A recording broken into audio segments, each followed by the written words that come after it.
Je për të ardhur keq. Je për të ardhur keq.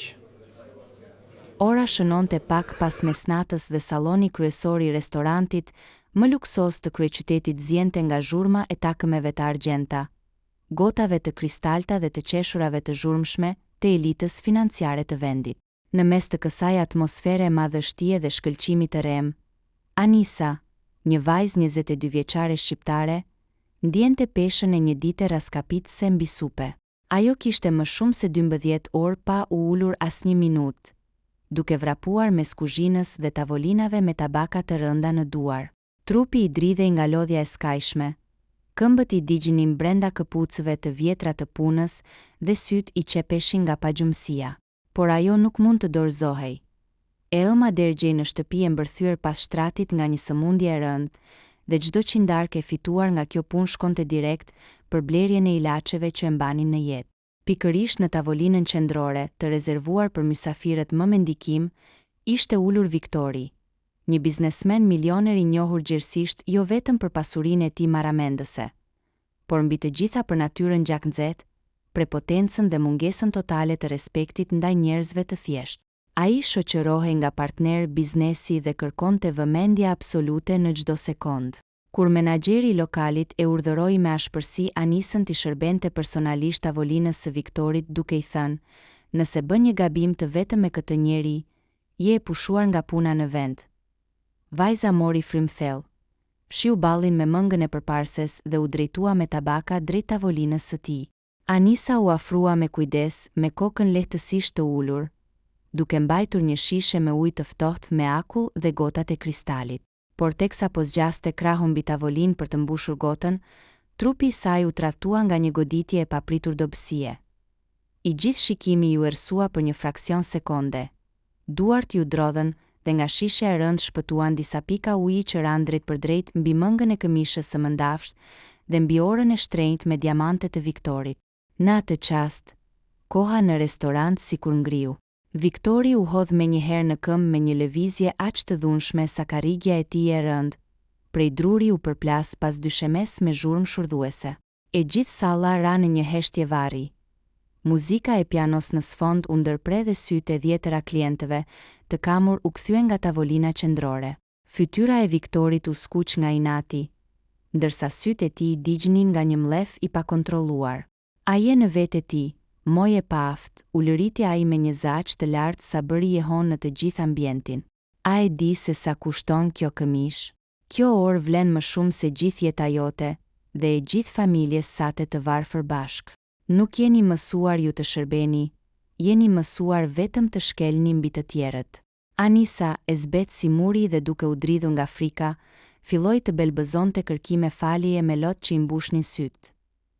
Ju kërkoj 1000 herë falje, zotëri më falni, ishte padashje, po më merreshin mend nga lodhja. Por fjalët e saj vetëm sa e tërbuan më shumë milionerin arrogant. Duke refuzuar çdo ndjenjë njerëzillëku dhe duke dashur ta shkatëronte plotësisht dinjitetin e vajzës para të gjithë sallës, Viktori zgjati dorën, kapi gotën e madhe të mbushur plot me ujë të akull dhe copa akulli, dhe pa u menduar 2 herë, ja përplasi të gjithë ujin me forcë direkt në fytyrë. Uji i akullt e goditi Anisën si një shuplak e egër, duke i prerë frymën. Ajo mbeti e ngrirë, e lagur qull nga kokat e këmbët, me përparsën e punës që kullonte mbi dyshemen prej mermeri dhe me pika ujë e lotësh të përziera që i rridhnin faqeve. Salla gumzhiu nga një psherëtim tronditje kolektive, por askush nuk guxoi të ndërhynte para pushtetit të Viktorit, i cili e pa nga lart poshtë me neveri dhe i hodhi fjalët e fundit helmuese. Mëso si shërbehet, ti dhe soji yt nuk vleni as sa kjo gotë uji që derdhe.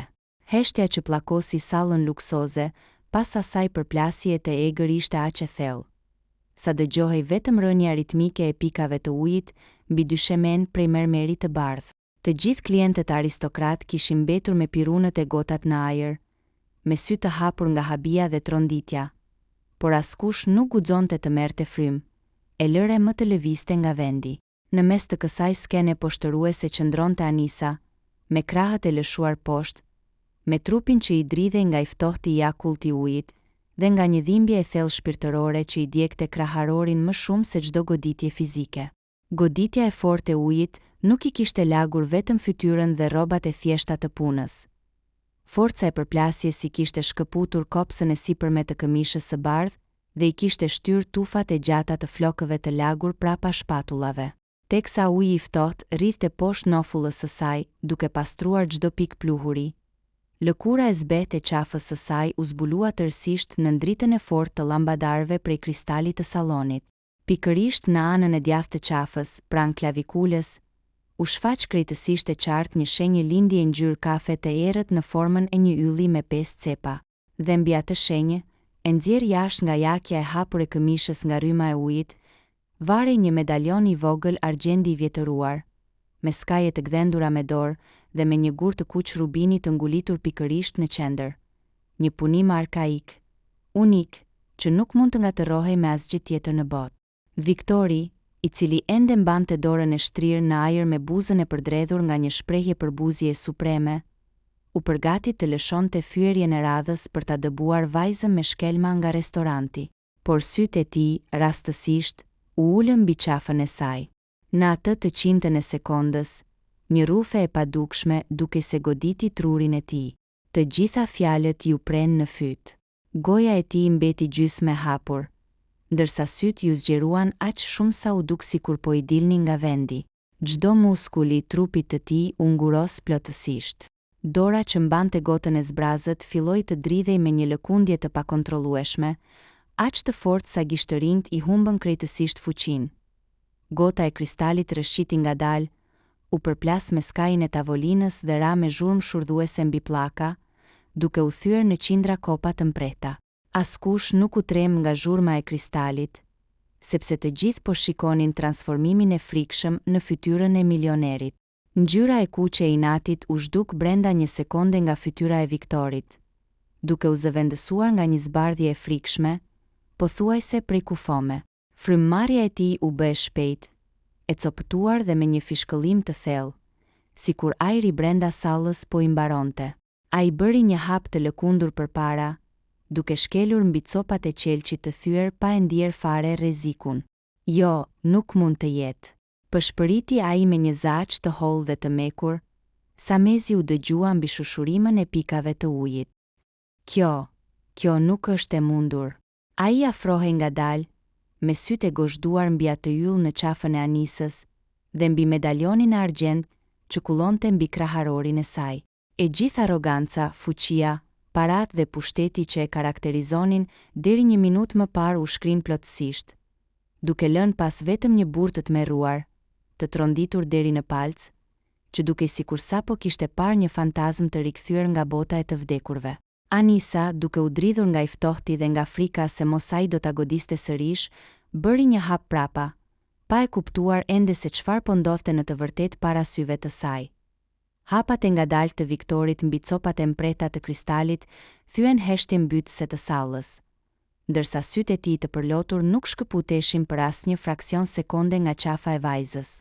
Ai dukej sikur kishte harruar plotësisht vendin ku ndodhej, njerëzit e pasur që e rrethonin dhe reputacionin e tij prej njeriu të paprekshëm. Zëri I tij, kur më në fund foli, nuk kishte më asnjë fije nga ai toni I egër e urdhërues. Ishte një zë I thyer, I mbushur me një panik dhe një dhimbje aq therrse sa të gjithë të pranishmit mbetën të ngrirë. Më thuaj të përgjërohem, më thuaj nga e ke këtë varse, pyeti ai me frymëmarrje të ndërprerë, duke zgjatur gishtat që I dridheshin pa guxuar ta prekte. Dhe kjo shenjë në qafë, kush je ti në të vërtetë?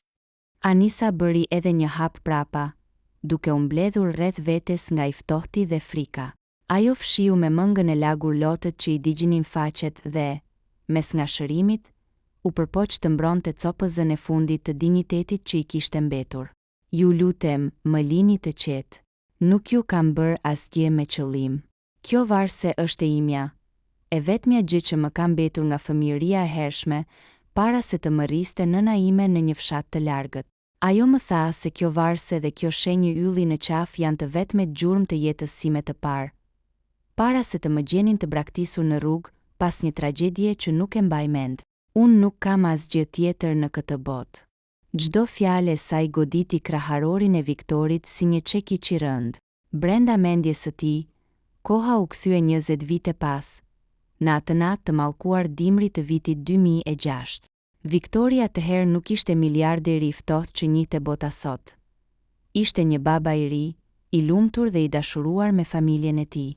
Por një aksident i tmerrshëm automobilistik në një rrugë malore i kishte marrë gjithçka brenda pak minutash.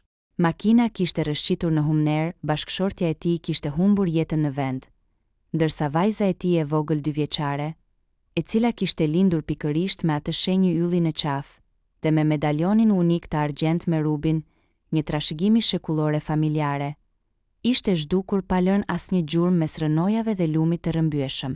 Autoritetet e kishin kërkuar për javë të tëra, derisa në fund e kishin shpallur zyrtarisht të vdekur. Nga ajo ditë e tutje, i mbytur nga dëshpërimi dhe faji, Viktori e kishte mbyllur zemrën, duke kthyer shpirtin e tij në gur dhe duke mbushur boshllëkun me para, pushtet dhe arrogancë të verbër. Ai e dinte me siguri absolute. Ai medaljon argjendi ishte punuar posaçërisht nga një argjendar i vjetër për ditëlindjen e parë të vajzës së tij, dhe në pjesën e pasme kishte të gdhendur emrin e vërtet që ai vetja kishte vënë kur erdhi në jetë. Me duart që i merreshin e i dridheshin si gjethe në erë, Viktori u përkul ngadalë drejt saj. Ai e kuptoi me një tmerr të papërshkrueshëm se vajza e varfër që sapo kishte përulur para 10 njerëzve, ajo të cilës i kishte hedhur ujë në fytyrë duke i thënë se nuk vlente asgjë, nuk ishte një e huaj. Ajo ishte gjaku i tij, shpirti i tij i humbur, vajza e tij e vetme të cilën e kishte qarë çdo natë për 2 dekada me radhë. Lotët që rridhnin nga sytë e Viktorit nuk ngjanin me asgjë që njerëzit kishin parë ndonjëherë tek ai burri i hekurt. Ishin lotët e një shpirti të dërmuar, të cili ti ishte shemburi i gjithë muri i ftohtë i ndërtuar mbi para dhe pushtet. Pa u menduar 2 herë, pa u kujdesur për kostumin luksoz apo për vështrimet e ngrira të klientëve dhe stafit, milioneri u shem në gjunjë drejt dyshemes së lagur, pikërisht me skopave të mprehta të kristalit të thyer. Salla lëshoi një pësherëtim të përbashkët habie. Disa nga klientët ngritën telefonat për të filmuar, ndërsa partnerët e tij të biznesit mbetën me gojë hapur, të paaft për të besuar se njeriu më krenar dhe më i pamëshirshëm i qytetit, po derte lot mbi dysheme para një kamariereje me rroba të lagura. Më fal, të përgjërohem me shpirt, më fal, nga shëreu Viktori, me zërin që i mbytej nga dënesa, teksa mbante kokën ulur pranë këmbëve të Anisës. Nuk ka dënim në këtë botë që mund të laj atë që sapo të bëra. Çfarë kafshe jam treguar me ty, o Zot? Me duar që i dridheshin aq fort sa mezi arrinte të kontrollonte gishtat, ai nxori me nxitim nga xhepi i brendshëm i gjaketës një portofol lëkure të vjetruar. Nga ndarja më e fshehtë e tij, nxori një fotografi të zbehur nga koha me skaje të konsumuara. Në fotografi shfaqej ai vetë, 20 vite më i ri, duke mbajtur në krah një foshnjë të qeshur me flokë të zinj, e cila mbante në qafë eksaktësisht të njëjtin medaljon argjendi me rubin të kuq, ndërsa pranë tyre qëndronte një grua me tipare jashtëzakonisht të ngjashme me ato të Anisës. Shikoje të lutem, shikoje këtë foto, pëshpëriti ai duke ia zgjatur me kujdes, me syt plot shpresë dhe tmerr njëkohësisht.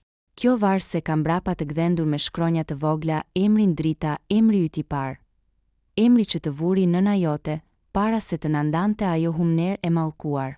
Për 20 vite kam jetuar me bindjen se të kisha humbur përgjithmonë në atë lumë. Të kërkova me muaj, të qava për vite, dhe kur humba çdo shpresë, e ktheva zemrën time në gur dhe fillova të urrej të gjithë botën. Në atë moment, menaxheri i restorantit, i cili ende nuk e kuptonte thellësinë e asaj që po ndodhte dhe mendonte vetëm për qetësinë e klientëve, u afrua me nxitim dhe kapi Anisën për krahu me ashpërsi. Dil jashtë menjëherë. Mos e shqetëso më zotërin, je e pushuar nga puna në këtë sekond. Por para se menaxheri ta tërhiqte vajzën, Viktori u ngrit në këmbë me një shpejtësi të rrufeshme, me sytë që i shkëlqenin nga një vendosmëri e egër mbrojtëse. Ai e shtyu më njan krahun e menaxherit me aq forcë sa i bëri 3 hapa prapa. Hiqi duart prej saj menjëherë, o shtiu zëri i Viktorit në të gjithë restorantin, duke i bërë të gjithë të dridheshin. Nëse guxon edhe ta prekësh me majën e gishtit, betohem se do ta shkatërroj çdo gjë që ke. Kjo vajzë është bia ime. Kjo vajzë është gjaku im, gjithçka që kam në këtë botë. Të gjitha milionat e mia, të gjitha bizneset, ky restorant dhe çdo gjë që unë zotëroj nuk vlejnë asa një çime e flokut të saj. Viktori u kthye sërish nga Anisa, me lotët që i lagnin fytyrën e zbetë dhe me zë të butë e përgjërues i tha para të gjithë sallës. Nuk të kërkoj të më falësh menjëherë për këtë monster që u tregova sonte, por të lutem, më lejo vetëm të marr në krah dhe të them se nuk do të vuash kurrë më në jetën tënde. Anisa shikonte fotografinë, prekte medaljonin e ftohtë mbi kraharor dhe vështronte sytë e njeriu të fuqishëm që qëndronte i thyer para saj. Mes lotëve të tronditjes dhe dhimbjes që po kthehej në një çlirim të papritur, ajo ndjeu për herë të parë pas shumë vitesh se misteri i errët i jetës së saj sapo kishte gjetur dritë. Ajo natë e ftohtë dhe e zhurmshme në restorantin luksoz u kthye në kufirin e padukshëm që ndau përgjithmonë të kaluarën e mbushur me vuajtje nga një ardhme krejtësisht e re. Pasi doli nga restoranti duke mbajtur Anisën pranë vetes dhe duke mbuluar me gjaketën e tij të ngrohtë, Viktori nuk humbi asnjë minutë të vetme. Ai e dinte se pendimi me fjalë nuk mjaftonte. I duheshin vepra konkrete për të shlyer mëkatet e arrogancës dhe për t'i kthyer vajzës së tij dinjitetin e vjedhur nga fati. Hapi i parë dhe më urgjent ishte shpëtimi i gruas së moshuar, që e kishte rritur Anisën me aq shumë sakrifica në varfëri të plotë. Brenda pak orësh, me organizimin e plotë dhe fondet e pakufizuara të Viktorit, nëna adoptuese u transportua me një avion mjekësor privat drejt një prej klinikave më të avancuara të kardiologjisë në Zvicër. Të gjitha shpenzimet marramendëse të ndërhyrjeve kirurgjikale, ilaçeve dhe rehabilitimit u mbuluan menjëherë.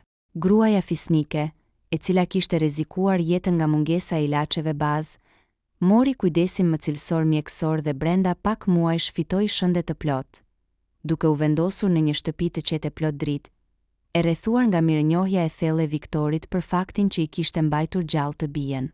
Për Anisën, jeta ndryshoi rrënjësisht, por karakteri i saj mbeti i paprekur nga shkëlqimi i pasurisë.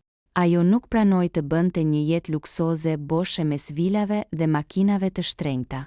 Në vend të kësaj, ajo i kërkoi babait të saj të përdornin fuqinë financiare për t'u ardhur në ndihmë atyre që përballeshin çdo ditë me përbuzjen e shoqërisë. I prekur thellë nga fisnikëria e vajzës, Viktori themeloi një fondacion të madh humanitar që mori emrin Drita, duke emëruar Anisën drejtuese të përgjithshme me autoritet të plot ekzekutiv. Fondacioni nisi të ofronte bursa studimi për fëmijët e familjeve në nevojë, mbulim shëndetësor për të sëmurët pa përkrahje dhe ndihmë ligjore e financiare për punëtorët e thjeshtë të shërbimit që përballeshin me padrejtësi dhe abuzime në vendet e punës. Vet Viktori pësoi një transformim të thellë shpirtëror. Arroganca e ftohtë, mlefi dhe mënyra se si i trajtonte njerëzit nga lartësia e parave u zhdukën plotësisht. Ai mësoi të ulte kokën, të dëgjonte dhe të vlerësonte çdo njeri të thjeshtë që takonte në rrugë, duke mos harruar për asnjë sekond se si një gotë ujë e hedhur me përbuzje gati i kishte shkatëruar mundësinë e fundit për të gjetur njeriu më të shtrenjtë të jetës së tij. Ajo sken poshtëruese në dyshemen prej mermeri u shndërrua kështu në një testament të përjetshëm. Paraja mund të blej luks dhe pushte të përkohshëm, por vetëm për ulësia, dashuria familjare dhe ndërgjegjja e pastër mund t'i japin vlerë të vërtet jetës së një njeriu.